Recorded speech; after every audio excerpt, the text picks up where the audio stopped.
Lord, salamat po sa hapong ito. Thank you for the life of each and everyone. Thank you for being with us, being our God and Savior of our lives.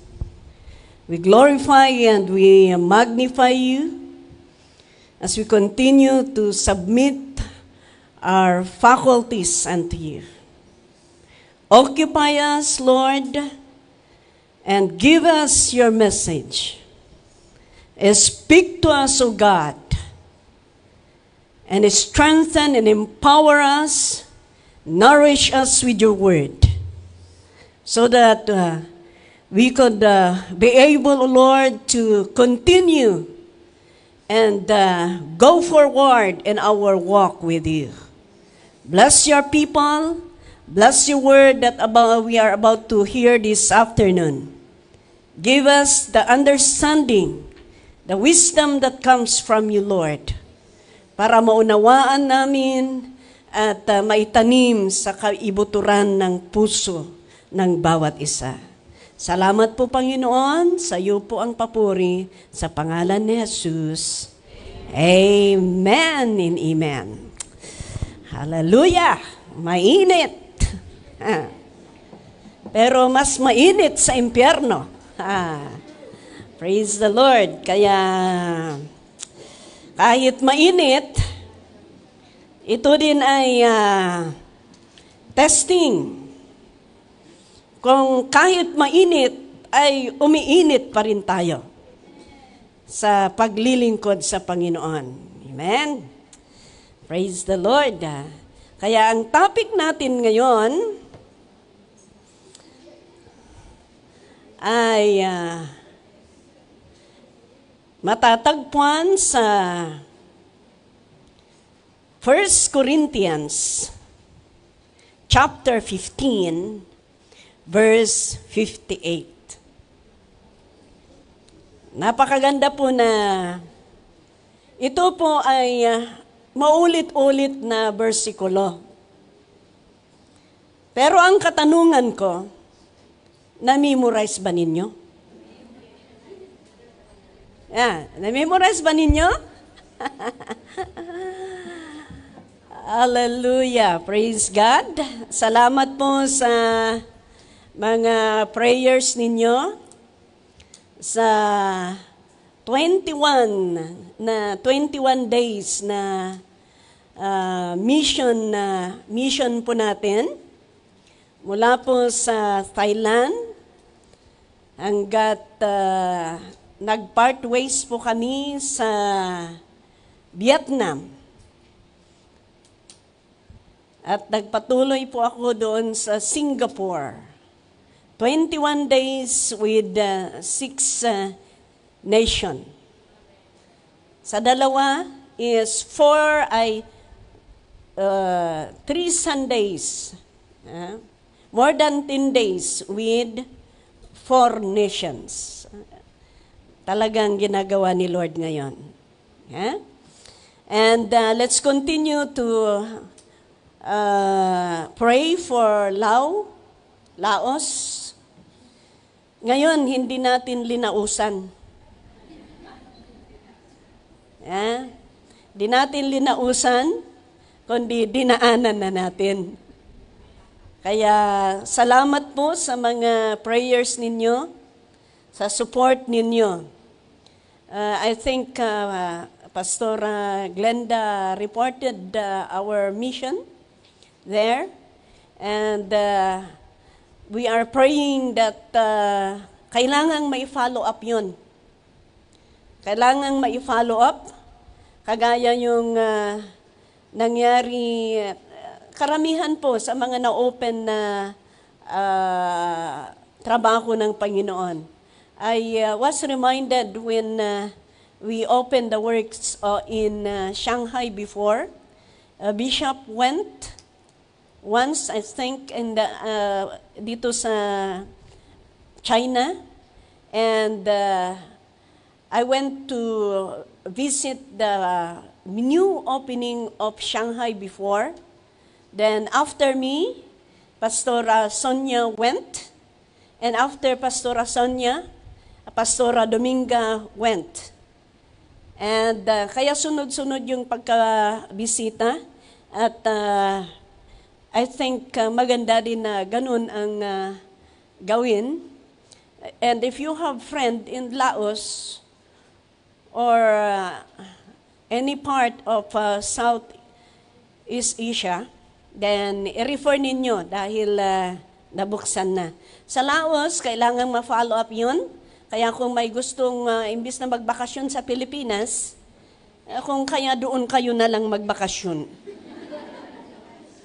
Di ba? Maganda yun para i-follow up yung trabaho ng Panginoon. Yeah? Doon na lang kayo kaya mag-outreach. Yeah? Ay maganda doon. Walang McDonald. Walang 7-Eleven. Yeah? Talagang patronize your own product. So, we praise God. Thank you for your support. Yung mission na pinuntahan po natin ay mission natin lahat. Amen?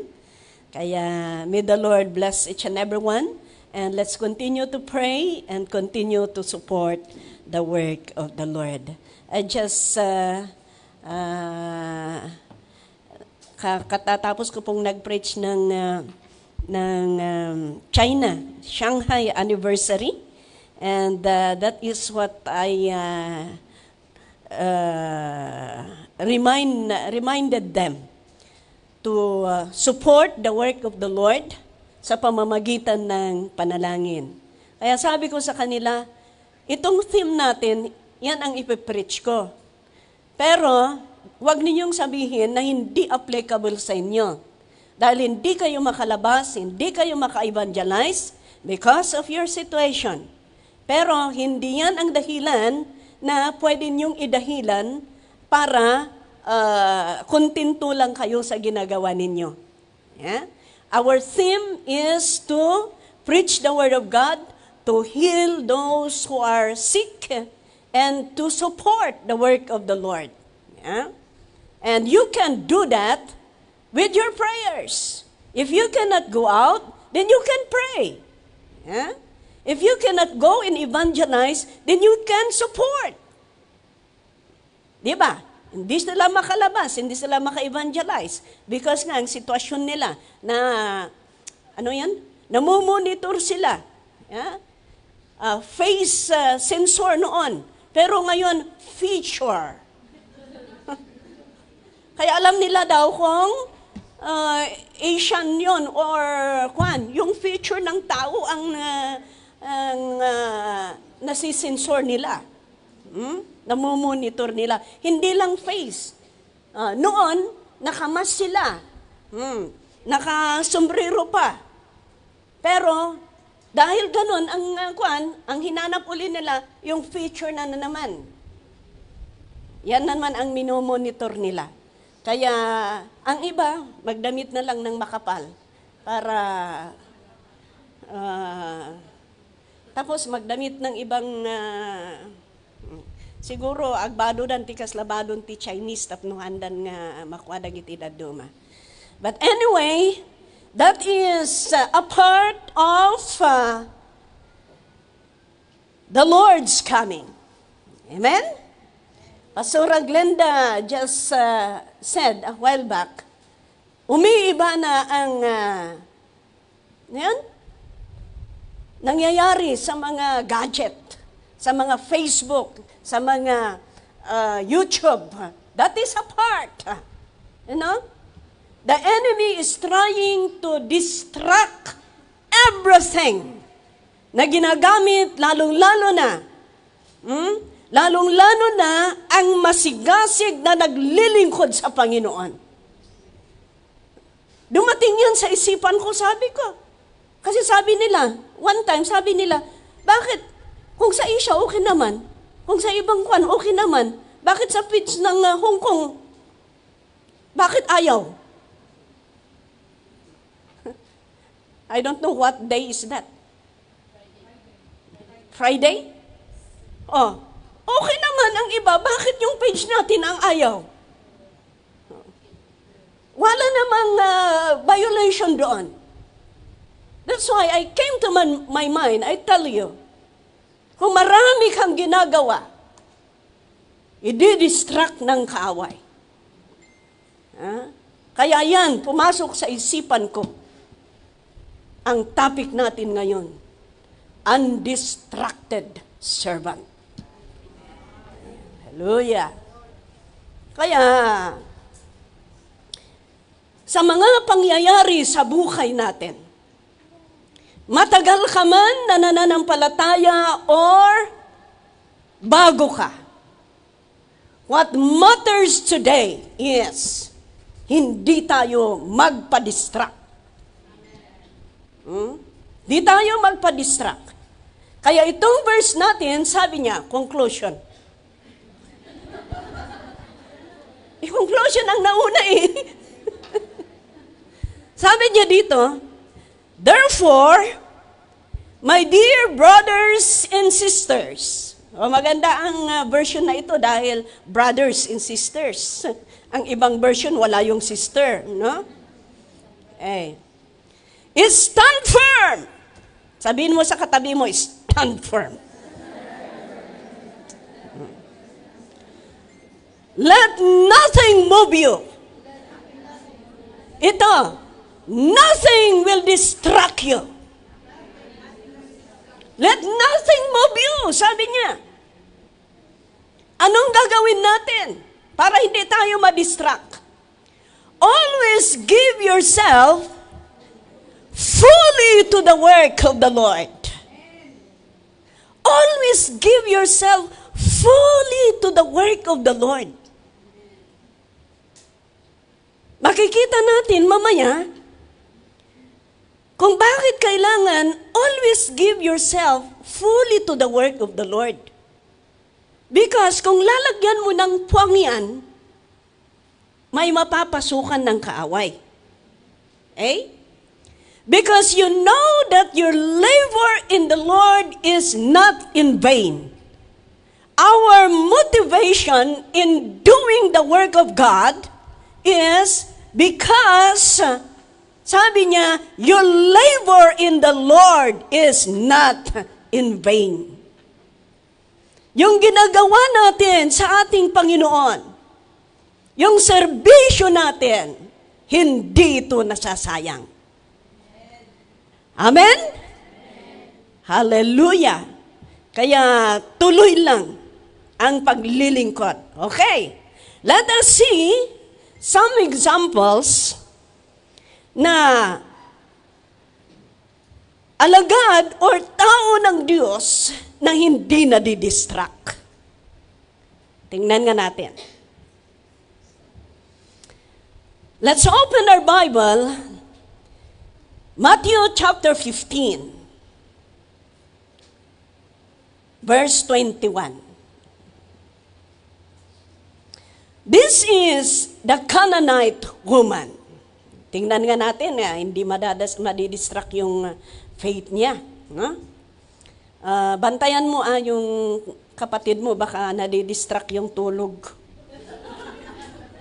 Baka kung natutulog yan, huwag mong i-distract.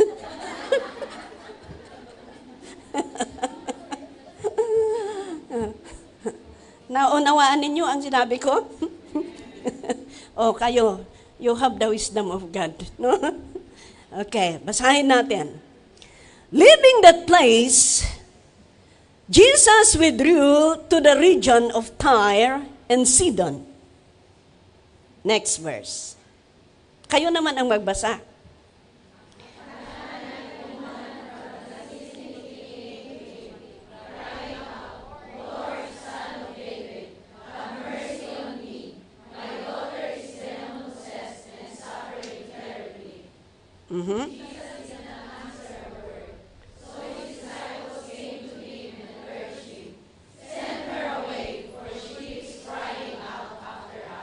Okay. Para hindi tayo pabalik-balik, ano? Pero ibalik mo sa 22. 22, sabi ko. Okay, makita natin dito. May isang Canaanite woman sa lugar na yan. Umiiyak. Sabi niya, Lord, Son of David. Alam niya. Alam niya. Kaya Lord, sabi niya, Son of David, have mercy on me. Okay. Anong problema niya? Ang problema niya, my daughter is demon-possessed and suffering terribly. Grabe. Sabi ko nga, itong testimony ko, ilang beses na itong na-testify ko. Pero, kailangan eh. Nung nasa Sangilo ako, sino taga Sangilo dito eh? Ay, mayroong taga Sangilo? Mayroon pa doon? Oh. Naidestino ako sa Sangilo noon. May isang mother na pumunta. Sabi niya, intayo man ikararagan kay anak ko, pastor. Nabayagan nga tawtawan ko na. Nakaasimot di anak ko, kunana. Tagalog. Na-realize ko eh.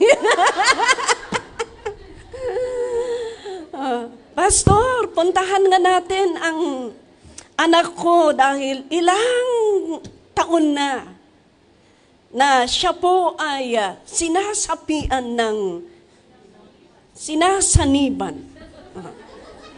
Parehas, di ba? You understand? Nang demonyo, matagal na, sabi niya. Kaya pumunta kami. Nung pumunta kami, naku, yung paglulutuan ng kainan ng baboy, doon nakatira ng ilang taon.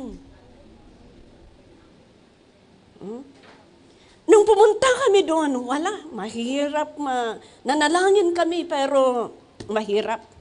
Kaya ang ginawa namin, nag-usap-usap kami, sabi ko, mag-fasting tayo ng 3 days, then we will come back. So to cut the story short, bumalik kami, ginawa namin, nanalangin kami, nag-worship kami sa Panginoon, nanalangin kami. Alam ninyo ang ginawa niya? Lumabas. Gusto niyang makipaglaban. Pero sa presensya ng Panginoon, yan, natumba doon, tapos umiikot, parang yung snake. Ahas. Then we continue to pray, we continue to worship and pray and pray and pray. Praise the Lord. Dahil na-release.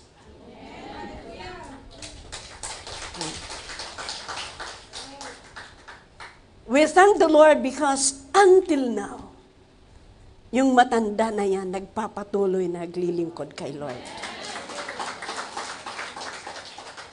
Grabe! Once na isang tao ma-demon possess yan, imagine how many years na ganun ang sitwasyon. So we just imagine yung kalagayan ng Canaanite woman na ito. Ang kasalukuyan, yan pala, kaya pala, she is crying out na humihiling ng awa sa ating Panginoon. Next verse, nung lumapit kay Jesus, umiiyak siya. Sabi dito, Jesus did not answer a word.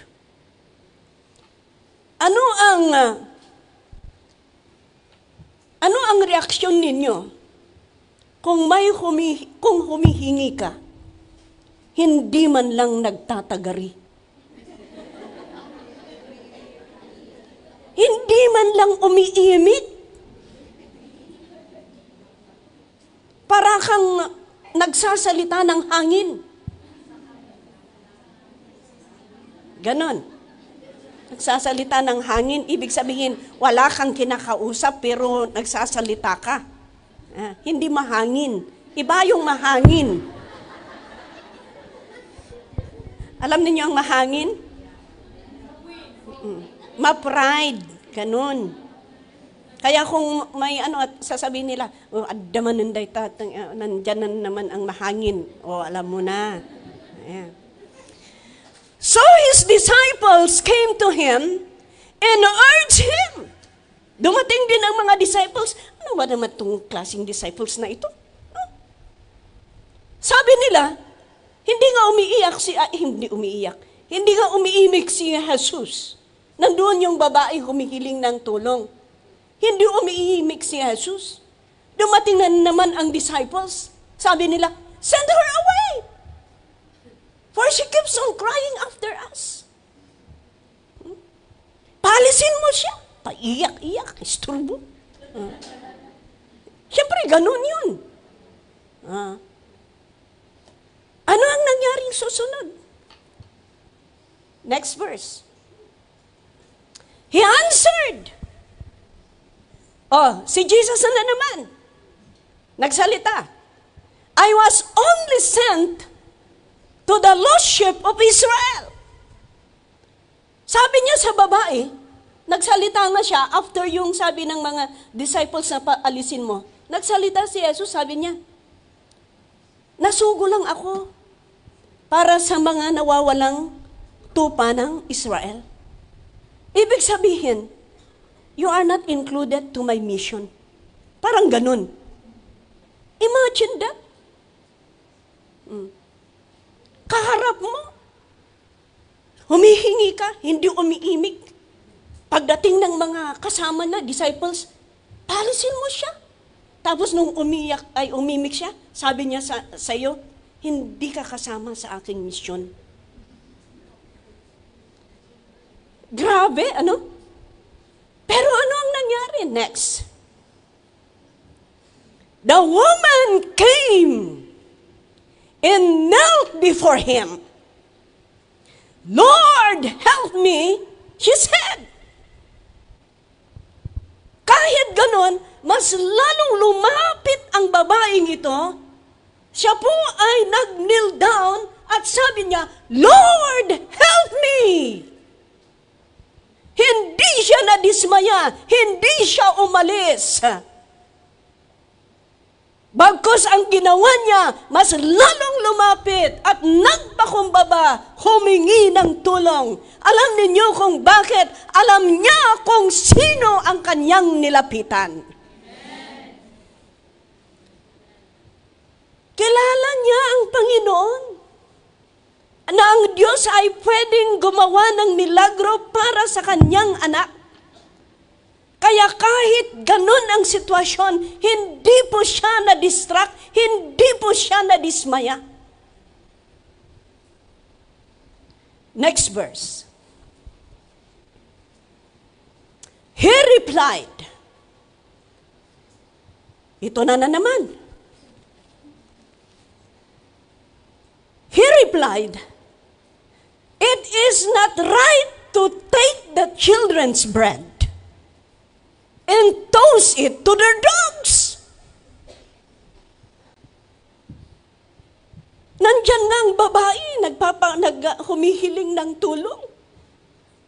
Nakaparintumangpay, nakaluhod. Tapos sabi niya, hindi. It is not right. Hindi karapat-dapat na kukunin ko ang tinapay ng aking mga anak at ibigay ko sa mga aso. Ibig sabihin, ang tingin niya ay aso. Ang tingin kasi ng mga Hudyo sa mga hintil noon is parang aso. No baboy kumakat, baboy damo. Ang kalaban na diya, tunay nga, baboy. Lalong-lalo na yung hybrid. Mistiso, no? Ganon. baka sinasabi ninyo sa isipan ninyo ngayon, ano ba namang Jesus na yan? Bakit ganun si Jesus? Baka sinasabi ninyo. Tingnan natin. Ito na naman ang sabi ng babae. Yes, it is, Lord, she said. But even the dogs eat the crumbs that fall from their master's table. Tingnan ninyo. Oo, Panginoon, sabi niya.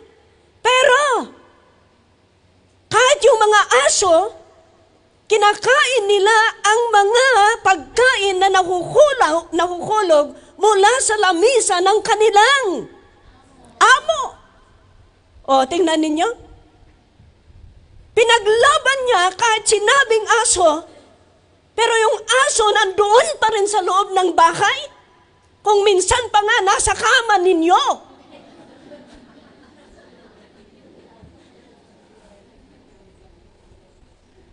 Amen? Mas masarap pa yung pagkain nila kaysa sa inyo. Pinamamanicure pa, pinapupukis pa. Mula nung nasa amo kayo, naranasan ba ninyong pinapukis ng amo ninyo? Ganon. Kaya ipinaglaban niya. Kahit, ibig sabihin, kahit sabihin mong aso ako, pero may karapatan ako na kumain anuman ang ibigay mo sa akin. You see? Ipinaglaban niya ang karapatan niya na kasama sa kingdom na yon. Kasama sa bahay na yon. Hallelujah. No kumagsa ujay aso nga ay aywanan niyo kat da kayo ti apian na.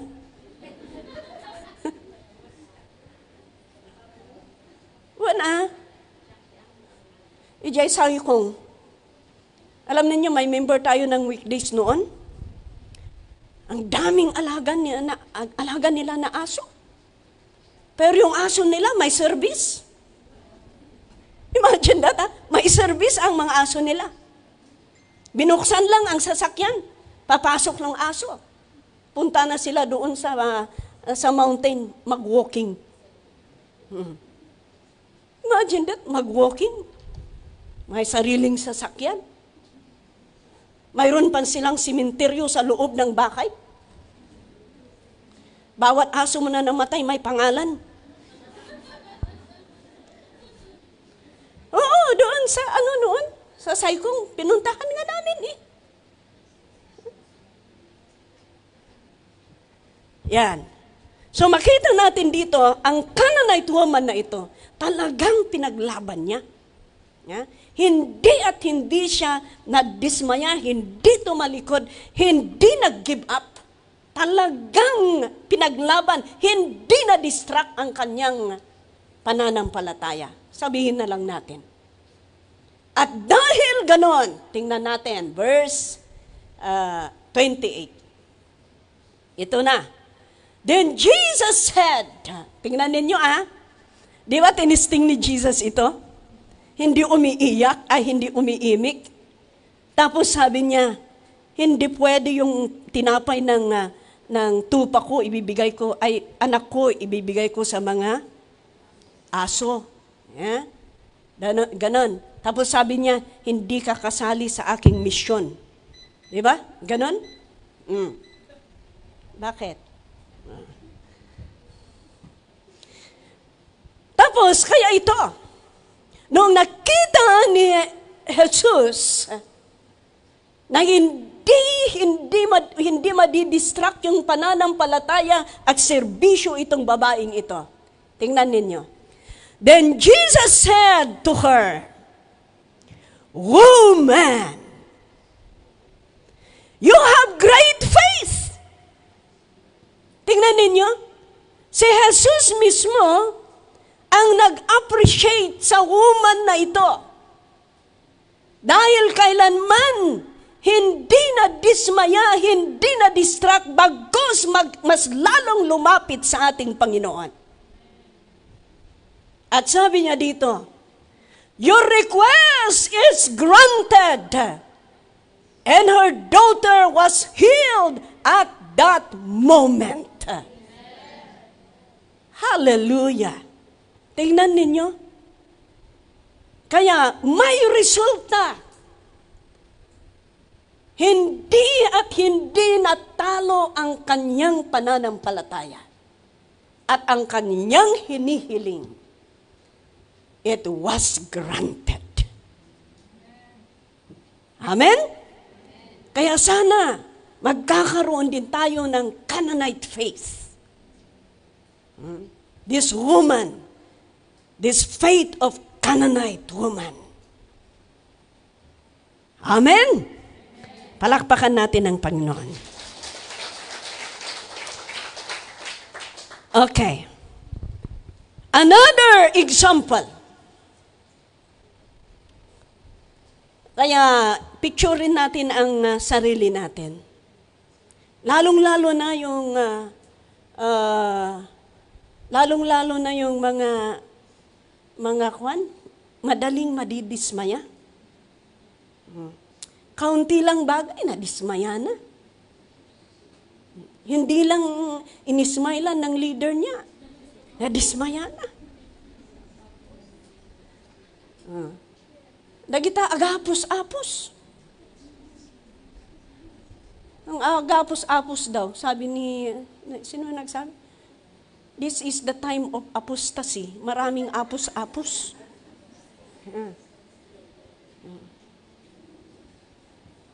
Dagiti, kaya i-reflect natin sa faith natin, itong Canaanite woman na ito.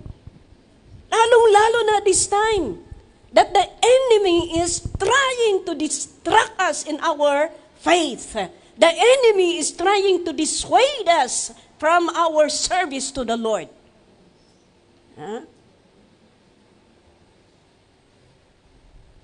Pag-fly namin sa Thailand, doon nag-burst out ang war ng Cambodia in Thailand. Praise the Lord, kahit ganun. Yung mga kapatiran natin na galing doon sa doon sa border. Nakapunta pa rin sila. Kaya nung after ng kwan, sabi, please Bishop, ipanalangin mo ako. Sabi yung isa. Panalangin natin kasi babalik kami sa trabaho namin, sabi nila. Doon sa border, ilang province ang anong tawag doon? Parang martial law. Ganon. But praise the Lord, ang kapatid na yan, hindi na istorbo ang kanyang pananampalataya. Nanggaling pa, malayo pa yun. Ilang yun? Ilang hours yun? Pastora Glenda? I think 8 hours. 6 hours.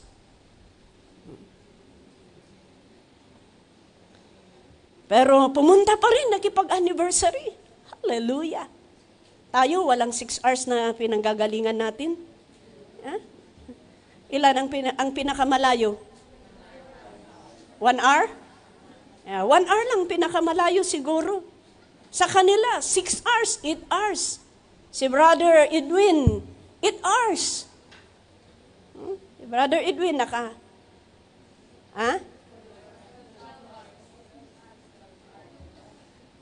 hours. 12 hours. Imagine that. Datayo dito yan, may isang oras. Adayo. Allah, adayo. 1 hour lang. Hallelujah. Nag-outreach din kami ng 6 hours.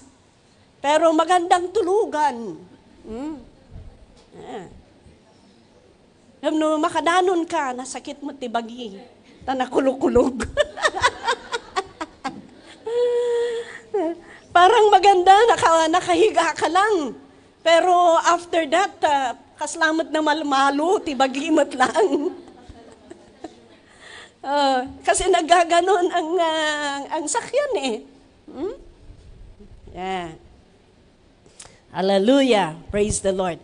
Let us see also a one soldier that never distracted. Let's open our Bible in 2 Samuel chapter 11. 2 Samuel chapter 11. Let us start in verse 1. Okay, ito na. Kayo ang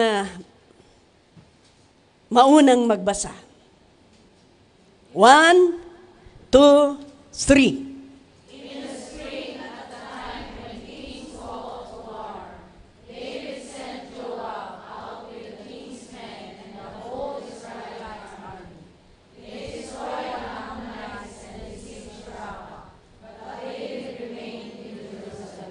Okay, stop muna. So, time of war. Pumunta ang mga army makipaglaban. On that time, si Joab ang commander. Si David, naiwan. Next, tingnan natin.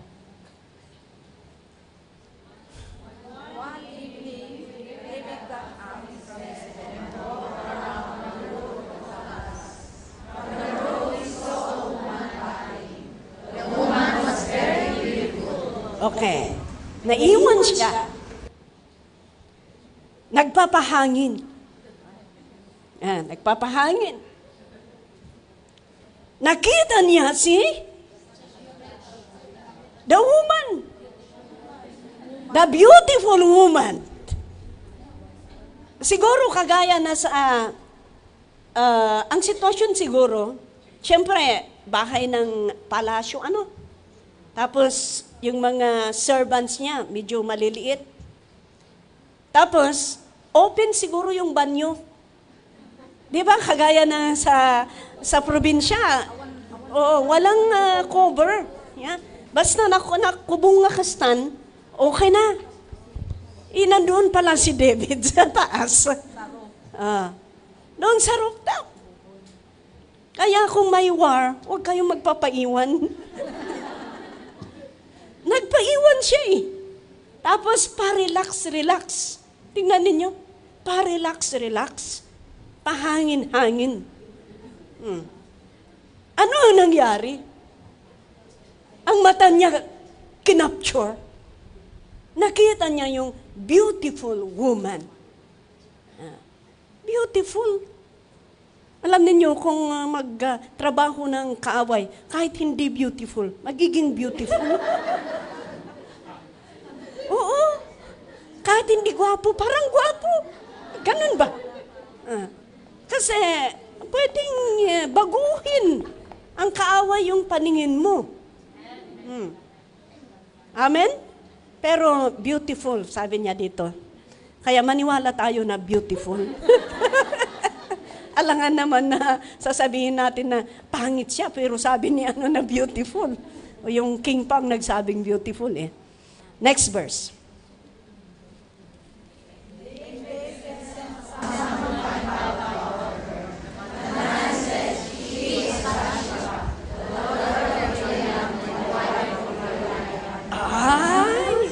Nagsugo si David ng isang tao na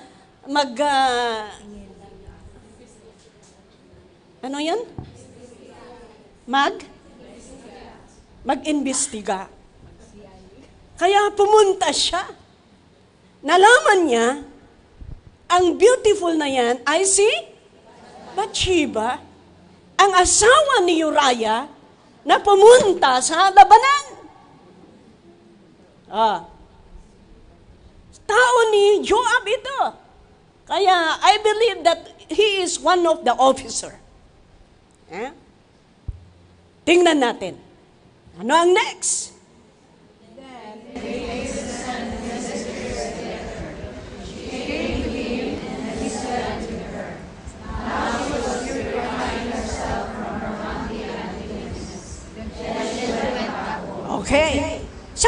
yung messenger, kinuha siya, ay nakitulog kay David. O anong nangyari?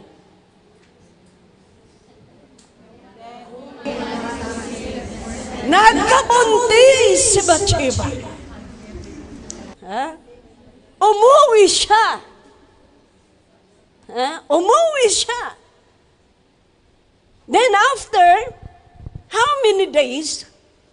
I don't know, dahil siguro noon, ngayon, may pregnancy test, di ba? Kaya kahit madali lang, pwedeng malaman kaagad. Pero noon, wala pa. Siguro noong nalaman niya na parang naglilihi, nalaman niya siguro na siya medyo buntis na. Medyo? Bakit may medyo buntis? Wrong yun. Ayan, pinaalam kay David. Sabi niya, the woman conceived sent a word to David, I am pregnant. Ay, naabala si David. Kaya ang ginawa ni David, ito, next.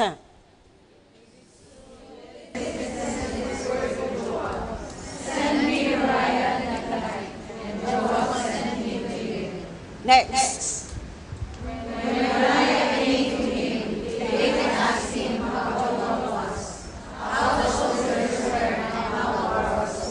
Yan. Inutusan ni David, sabi niya, kay Joab, pauwiin mo si Uriah. Bakit niya pauwiin? Inasa labanan. Anong rason?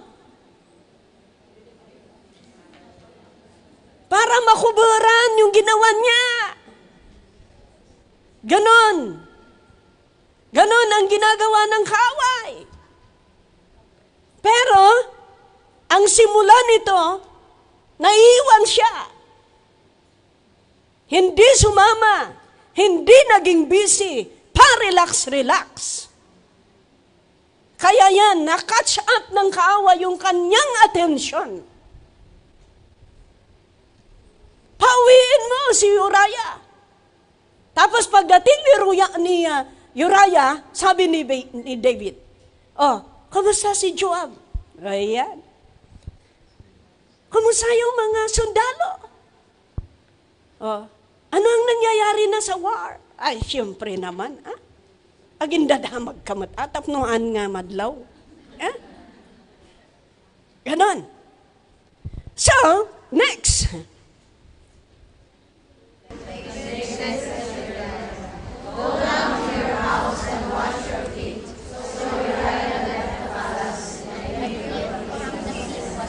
Ito, uwi ka na sa bahay mo. Maghugas ka, uwi ka na. Sabi niya.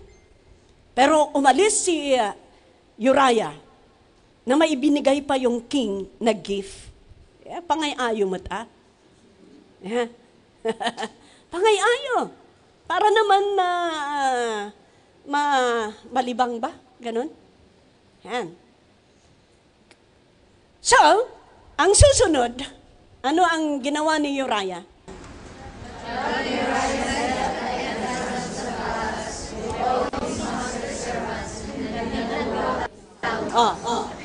Hindi umuwi si Uriah. Hindi siya umuwi. Nakitulog doon sa mga kasama. Alam ninyo ang purpose kung bakit kasama niya ang mga servants doon? Para sila ang witness na hindi siya umuwi. Magaling din si Uriah, No siksikapan na kati demonyo, di sumirib kamat. Kaya hindi siya umuwi. So ano ang nangyari? Next.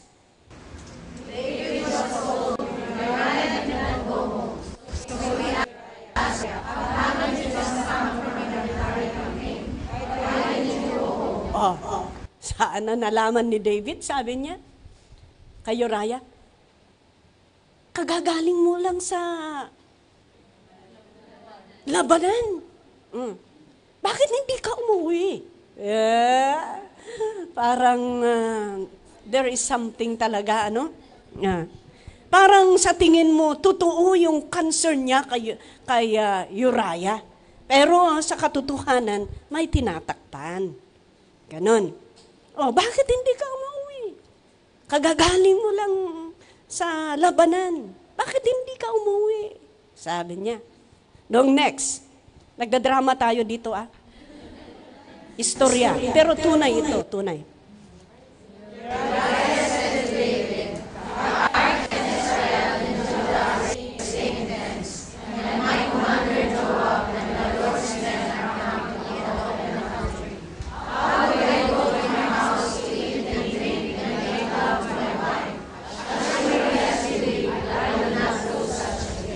Napakaganda. Sabi niya, ang ark, ang mga Israelite and Judah, nandoon sila, sabi niya, staying in the tents. My commander, Joab, yung mga kasama ko, they are in camp, in open country. Nandoon sila sa labanan. Nandoon sila na naka-ready to fight. Nandoon sila, nagsasuffer. Open country, open tent lang. Sabi niya, how could I go to my house to eat and drink and make love to my wife? Hindi ko magagawa ito. May gana pa ba ako na uuwi nandoon yung kasama ko sa labanan? Naghihirap, nagsasakripisyo, nagpupuyat. Samantalang uuwi ako para kumain, uminom at magsaya sa aking asawa.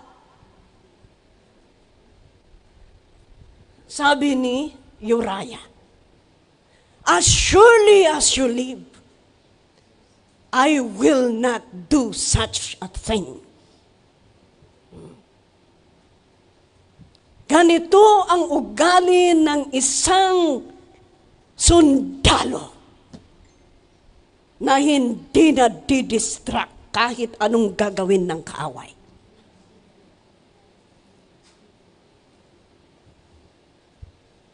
May concern siya sa trabaho ni Lord. May concern siya sa kasama niya. May concern siya sa mga nangyayari. Wala siyang gana, wala siyang nagumawa kung ano-ano man na para sa kanyang sarili. Kundi, ang serbisyo pa rin niya ay nakasentro ang kanyang isipan. Next verse.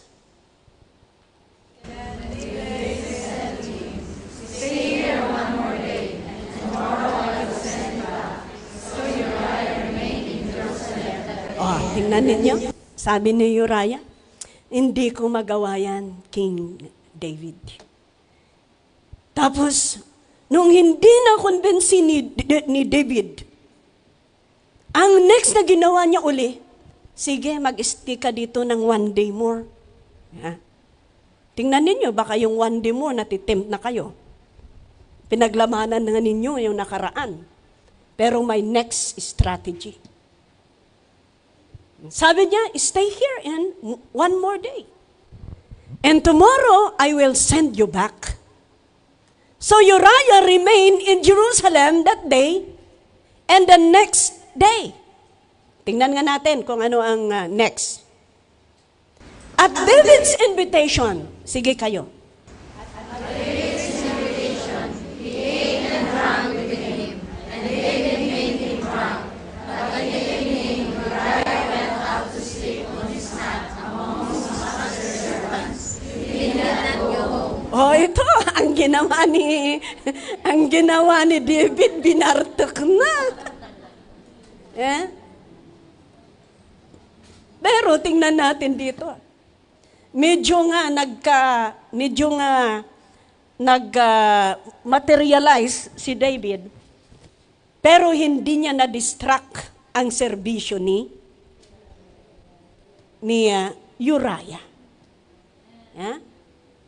Sabi niya dito, but in the evening, Uriah went out to sleep. Yeah? Among his master's servants, he did not go home.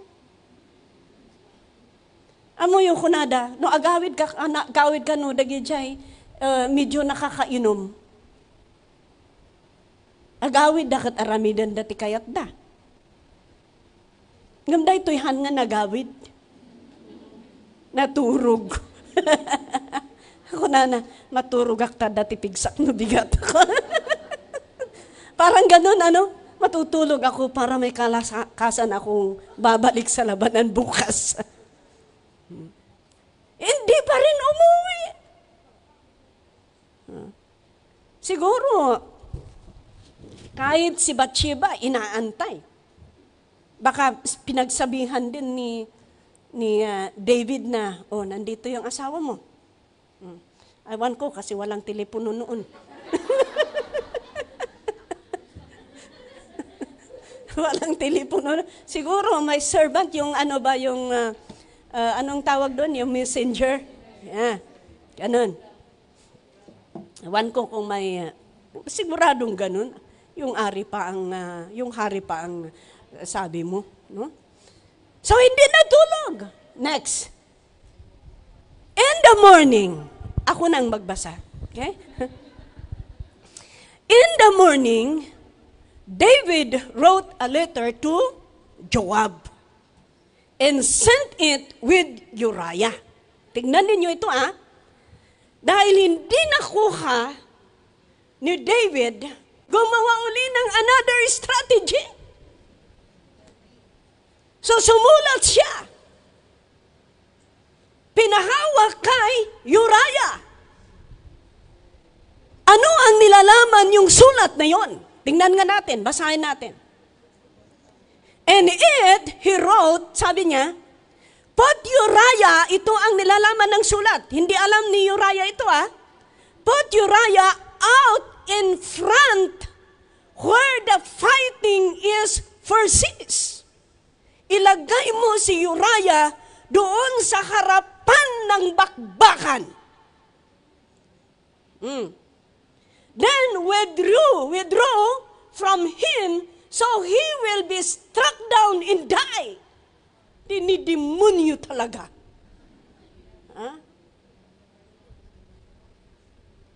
Ilagay mo doon sa harapan ng labanan. Tapos mag-withdraw kayo para ma-struck si Uriah at mamamatay. Next verse. So while Joab had the city under siege, he put Uriah at a place where he knew the strongest defenders were. Tinupad naman ni Joab.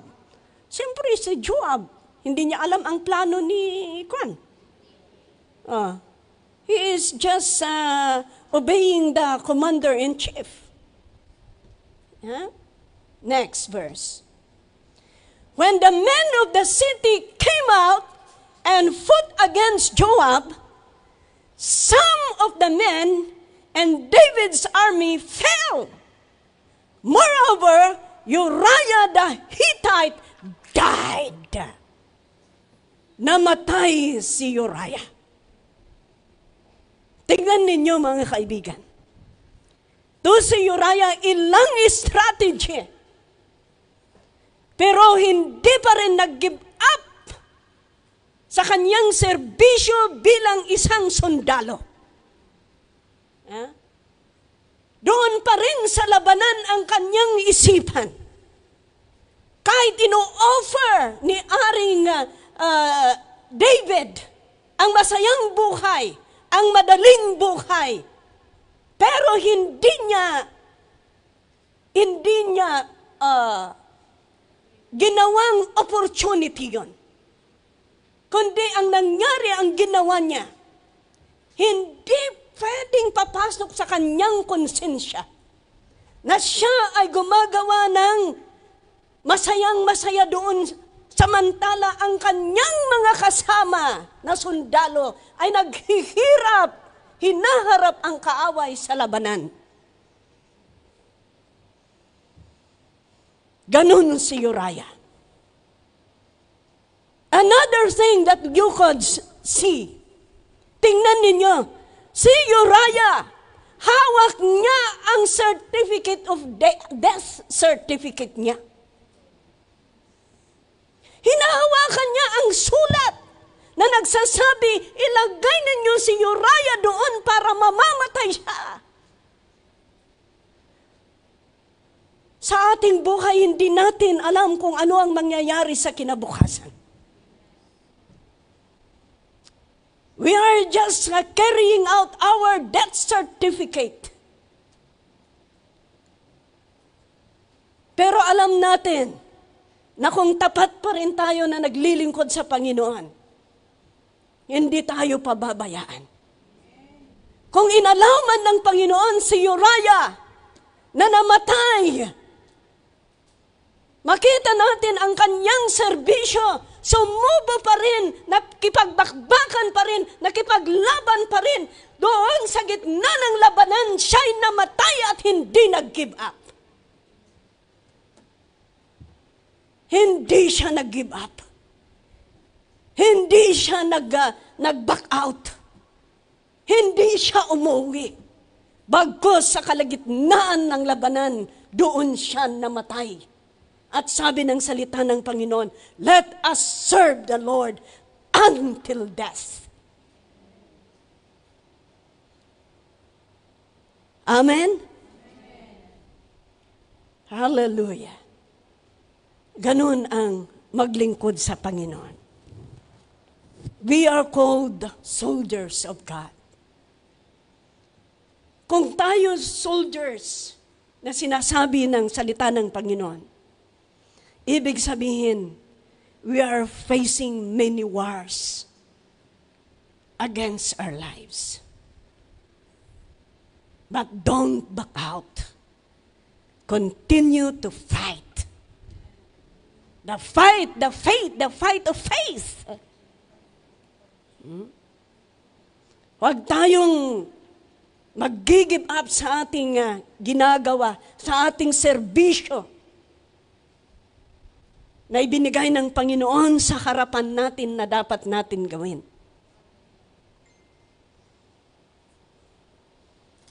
Mga kapatid ko, kapatid ko sa Pilipinas, sabi nila, Ading, bakit kayo nandyan? Madama ang war ng Thailand at Cambodia. Sabi nila. Sabi ko, nandito kami dahil nakikipaglaban din kami. They are doing physical war, but we are doing also spiritual warfare. Ganun ang buhay natin. Hindi natin alam kung ano ang mangyari. Pero ang gawin natin, sige lang. Gawin natin kung ano ang dapat natin gawin. Ano man ang testing, ano man ang pagsubok, huwag tayong mag-give up.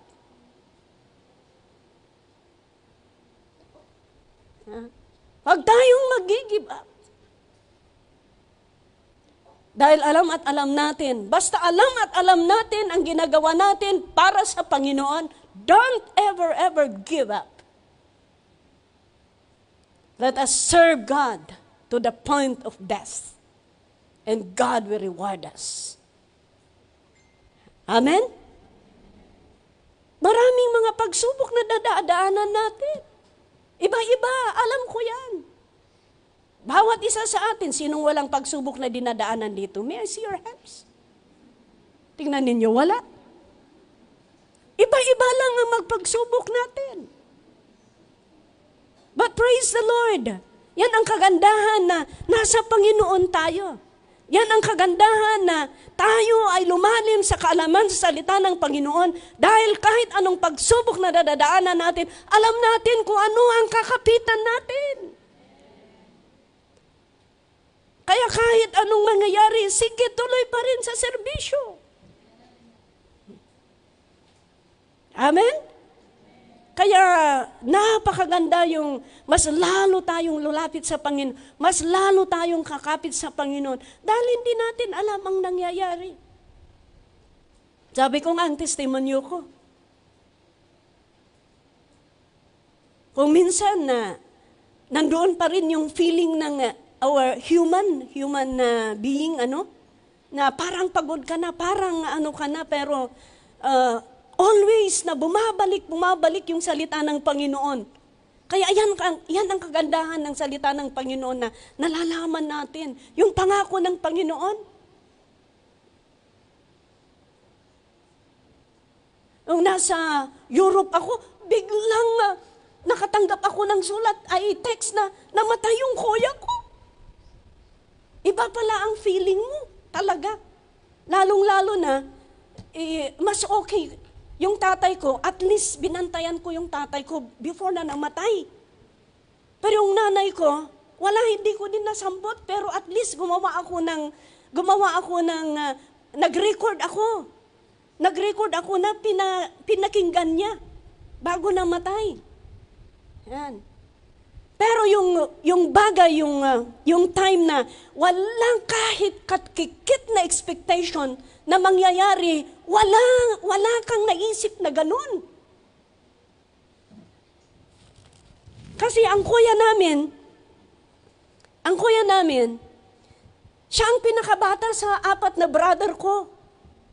Siya ang pinakabata. Tapos, ang taong yun, mabait. Mabait siya. Hindi naman nagkasakit.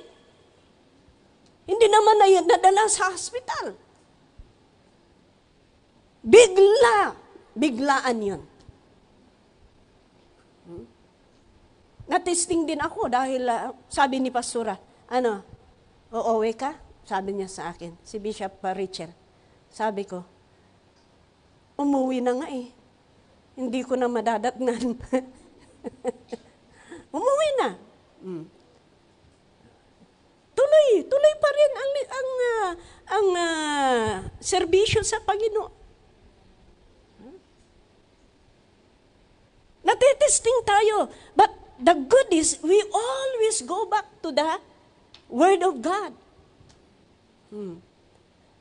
Nasa Cambodia kami. Nasa Cambodia kami. Biglang naka-receive ako ng mga text na parang nagpapaalam na, parang ganun. Tapos, naka-receive ako. Tapos, nagiging biglang stage 4 cancer.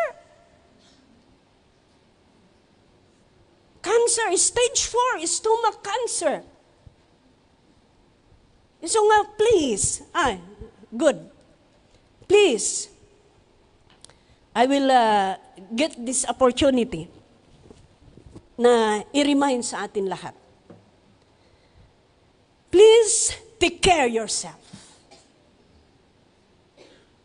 Hindi dahil kailangan nila ang pera sa Pilipinas, sige, kailangan ang anak ninyo, mga parents ninyo, sige, padala. Tapos kumakain lang kayo ng noodles. Ano ang tira? Medyo na bangles kanumpay.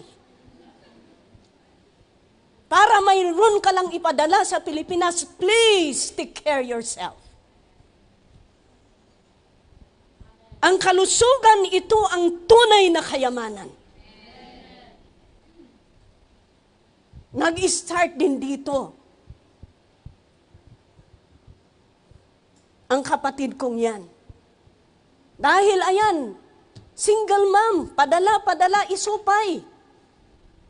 Kasapulan, awanting asawa na garod, pinmanaw. Nag-iisa, may anak, gusto niya, Padala. Tinitipid. Ang akala ninyo, hindi ninyo nararamdaman kaagad yan. Hinay. Hanggat magiging lumala. Kung nag-occur na, grabe na pala.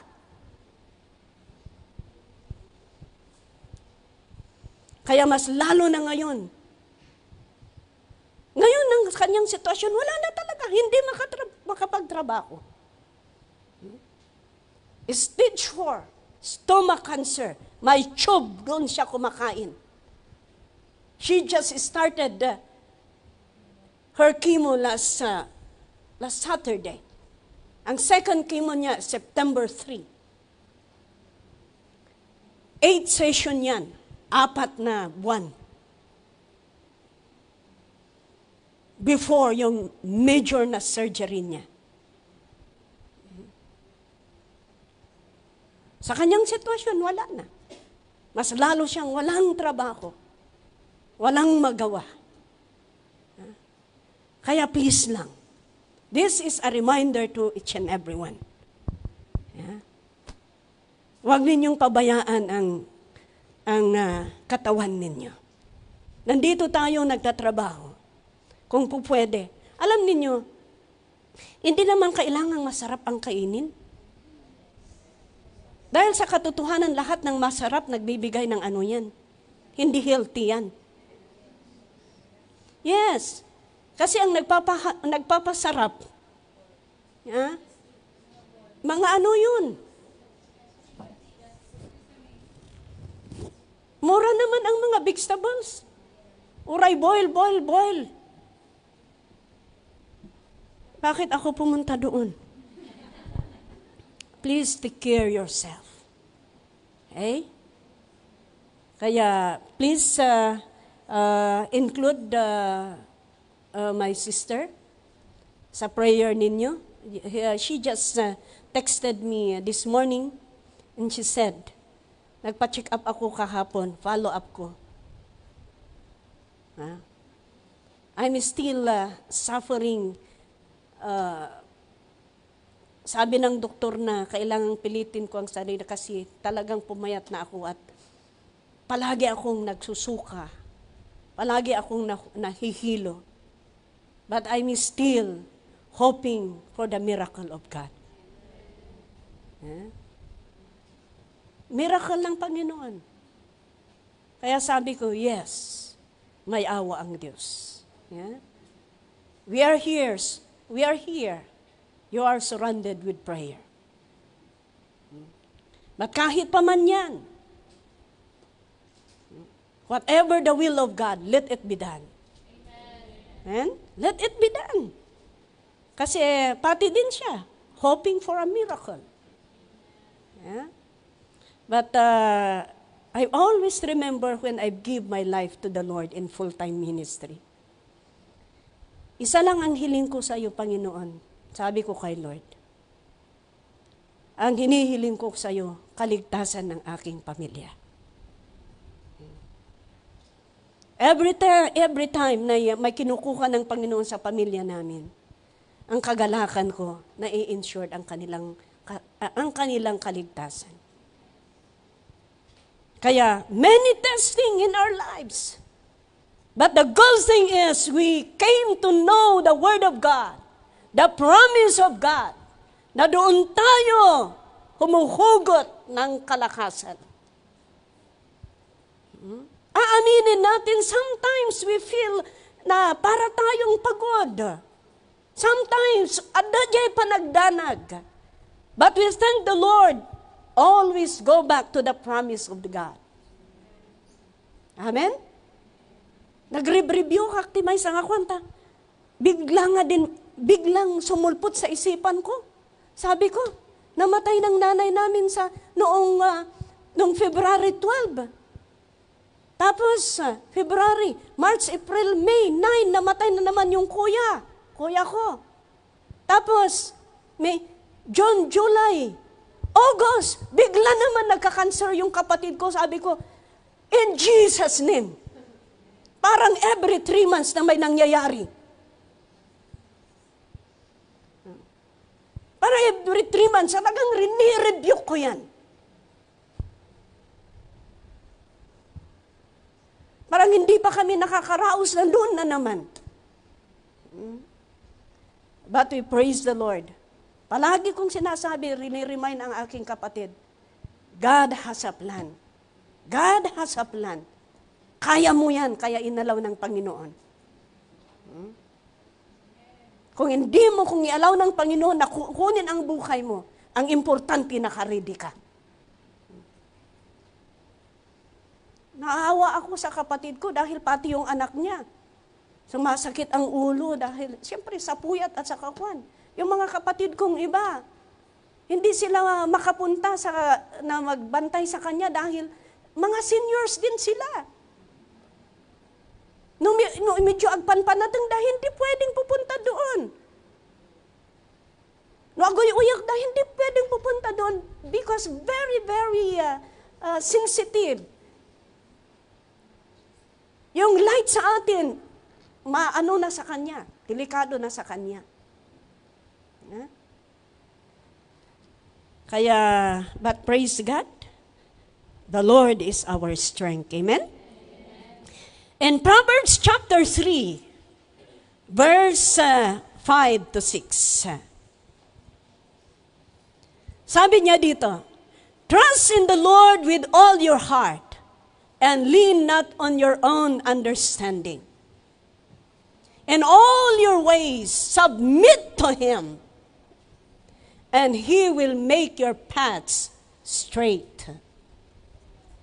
In all your ways, sabi niya, submit to Him. Lahat ng mga bagay, let us trust the Lord. Napapansin ko sa lahat ng preaching ko, sumusulpot pa rin. God is also speaking to me. Yeah? And He will make your paths straight. Yan. Kaya, trust in the Lord. Let us submit everything sa Kanya. Di bali? Sabi nila, siya naman ang shepherd natin. Di ba? Siya naman ang shepherd natin. Alam niyo, napakaganda yung doon sa Psalm chapter 23. Anong sabi doon?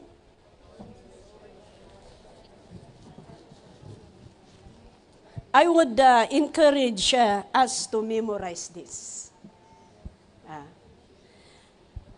The Lord is my shepherd, I lack nothing. Ako na, God will supply all your needs. He makes me lie down in green pasture. He leads me beside quiet waters. Alam niyo yung green pasture? Nalangto. Alam niyo yung nalangto? Sariwa. Hindi sariwa lang. Malosbong. He leads me besides the quiet waters. Alam niyo yung quiet waters? Pwede kayo makainom doon. Kasi kung running water, mahirap na makaano ka doon. Next. He refreshes my soul. He guides me along the right path for His name's sake. Next.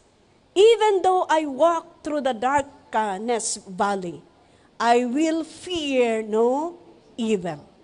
For you are with me. Your rod and your staff, they comfort me. You prepare a table before me in the presence of my enemy. You anoint my head with oil. My cup overflows. Surely your goodness and love will follow me all the days of my life, and I will dwell in the house of the Lord forever. Alam niyo, kung shepherd tayo ng Panginoon, sabi niya, He is our shepherd. Binabantayan tayo. Inlilid tayo. Kung ikaw ang pastor, at marami kang karnero, di ba i-guide mo? Binabantayan mo. Ha? Kung naubos ang pagkain doon, dalhin mo doon. Dalhin mo kung saan ang mga pagkain. Di tayo pababayaan ni Lord. Kaya sana po mga kaibigan, huwag tayong madidistract sa paglilingkod sa Panginoon, whatever testing na darating sa ating buhay. Whatever temptation, whatever testing. Nakafocus sana pa rin tayo sa ating paglilingkod. Kagaya ng Canaanite woman na ito. Kagaya ni Uriah na until death, nandoon pa rin sa serbisyo ang kanyang isipan. Sana ang bawat isa sa atin, in this time, this world is full of trouble. It will become worse and worse and worse. Alam ninyo mga kaibigan, sabi sa Timothy, talagang magiging worse and worse ang mangyayari. Bakit? Para madistract ang anak ng Diyos. Pero hindi natin hakayaan. Bagkus, mas lalo tayong kakapit sa ating Panginoon. Dahil alam natin, balik tayo uli doon po sa verse natin. Sa 1 Corinthians chapter 15, verse 58. Sabi niya, therefore, my dear brothers and sisters, stand firm. Let nothing move you. See? Let nothing move you. Always give yourselves fully to the work of the Lord, because you know that your labor in the Lord is not in vain. Amen. Kaya stand firm, sabihin mo sa katabi mo, stand firm. Let nothing move you. Yes. Hallelujah. Let's all stand. Ay, may Holy Communion tayo? Sige, let's all stand.